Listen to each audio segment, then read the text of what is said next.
सुनीता ने हमेशा अपनी बहू के बारे में कल्पना की थी। राजस्थान के एक पारंपरिक गांव में पली बड़ी सुनीता ने हमेशा उस दिन का सपना देखा था जब उसका बेटा एक बहू को घर लाएगा। उसने अपने मन में एक ऐसी युवती की कल्पना की थी जो उसके लिए बेटी जैसी होगी, जो उसकी खुशियों और दुखों को साझा करेगी, पारिवारिक परंपराओं को सीखेगी और घर की देखभाल उसी प्यार और समर्पण के साथ करेगी जैसा उसने खुद किया था। जब उसके बेटे राजेश ने प्रिय से शादी करने की घोषणा की, जो शहर की लड़की थी, तो सुनीता उत्साहित भी थी और चिंतित भी। उसने प्रिय से शादी से पहले कभी नहीं मिली थी, क्योंकि यह परिवारों द्वारा तय की गई एक अरेंज मैरिज थी। सुनीता ने किसी ऐसे व्यक्ति की उम्मीद की थी जो समान पृष्ठभूमि से हो, जो उनके गांव की रीति रिवाजों और मूल्यों को समझे। लेकिन प्रिय अलग थी, शिक्षित, आधुनिक और जयपुर जैसे व्यस्त शहर से आने वाली। शादी का दिन बहुत धूमधाम से मनाया गया, जिसमें वे सभी रस्में और परंपराएं थीं जिन्हें सुनीता ने ध्यान से योजनाबद्ध किया था। लेकिन जैसे जैसे दिन बीतते गए, सुनीता ने महसूस किया कि प्रिय गांव के जीवन के साथ तालमेल बिठाने में संघर्ष कर रही थी। उसने पहले कभी संयुक्त परिवार में नहीं रहा था और विस्तारित परिवार की मांगों के साथ पारंपरिक घर चलाने की उम्मीदें उसके लिए भारी पड़ रही थीं। सुनीता ने प्रिय की मदद करने की पूरी कोशिश की। उसने उसे परिवार के पसंदीदा व्यंजन बनाना सिखाया, उसे दैनिक पूजा पाठ के तरीके समझाए और यहां तक कि उसे गांव के मंदिर भी ले गई, इस उम्मीद में कि वह परिवार और इसकी परंपराओं के साथ अधिक जुड़ाव महसूस करेगी। लेकिन सुनीता के प्रयासों के बावजूद उसने अपनी बहू और खुद के बीच बढ़ती दूरी को महसूस किया। प्रिय शिष्ट और सम्मानजनक थी, लेकिन उसकी बातों में एक ठंडापन था। वह निर्देशों का पालन करती थी, लेकिन उसके कार्यों में कोई गर्मजोशी नहीं थी, न ही सीखने या परिवार का हिस्सा बनने की कोई उत्सुकता थी। सुनीता अक्सर खुद को अकेले आंगन में बैठी हुई पाती, ये सोचती कि उसने कहां गलती की। गांव वालों ने भी सुनीता और प्रिय के बीच तनाव को महसूस करना शुरू कर दिया। वे आपस में फुसफुसाते कि शहर की लड़की गांव के जीवन के लिए उपयुक्त नहीं थी और सुनीता अपनी बहू के साथ बहुत नरम रही थी। सुनीता, जो हमेशा गांव में एक गर्वित और सम्मानित महिला रही थी, अब उनकी आलोचनाओं को महसूस कर रही थी।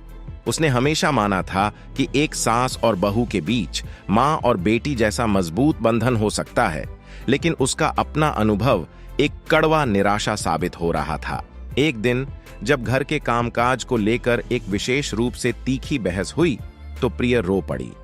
उसने सुनीता के सामने कबूल किया कि वह एक ऐसी जिंदगी में फंसी हुई महसूस करती है जो उसके लिए बिल्कुल अजनबी है। उसे अपने पुराने शहर के जीवन की याद आती थी, जहां उसका करियर था, दोस्त थे और एक तरह की स्वतंत्रता थी। उसे नहीं पता था कि वह उस तरह की बहू कैसे बने जिसकी सुनीता को उम्मीद थी। सुनीता का दिल प्रिय के शब्दों को सुनकर टूट गया। उसे एहसास हुआ कि प्रिय को आदर्श बहू बनाने की उत्सुकता में उसने उसकी जरूरतों, उसकी इच्छाओं और उसकी पहचान को नजरअंदाज कर दिया था। प्रिय केवल एक बहू नहीं थी, वह एक व्यक्ति थी जिसकी अपनी सपने और आकांक्षाएं थीं और सुनीता इसे समझने में असफल रही थी। अगले दिन सुनीता ने प्रिय को अलग ले जाकर कहा कि उसे गांव की अपेक्षाओं या उसकी उम्मीदों के अनुसार खुद को ढालने की जरूरत नहीं है। उसने प्रिय को उसके हितों को आगे बढ़ाने और उसके नए जीवन और पुराने जीवन के बीच एक संतुलन खोजने के लिए प्रोत्साहित किया। सुनीता ने घर में कुछ बदलाव करने का भी फैसला किया, जिससे प्रिय को अपनी तरह से चीजें प्रबंधित करने की अधिक स्वतंत्रता मिले। लेकिन जो नुकसान हो चुका था, उसकी भरपाई करना मुश्किल था। हालांकि प्रिय ने सुनीता के इस कदम की सराहना की, लेकिन उनके बीच का बंधन अभी भी तनावपूर्ण रहा।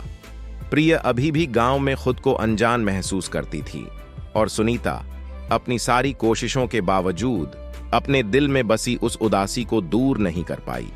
उसने एक नजदीकी परिवार का सपना देखा था, लेकिन वास्तविकता ने उसे बहुत अलग सच्चाई दिखाई थी। महीनों बीत गए और प्रिय ने आखिरकार राजेश को शहर वापस जाने के लिए मना लिया।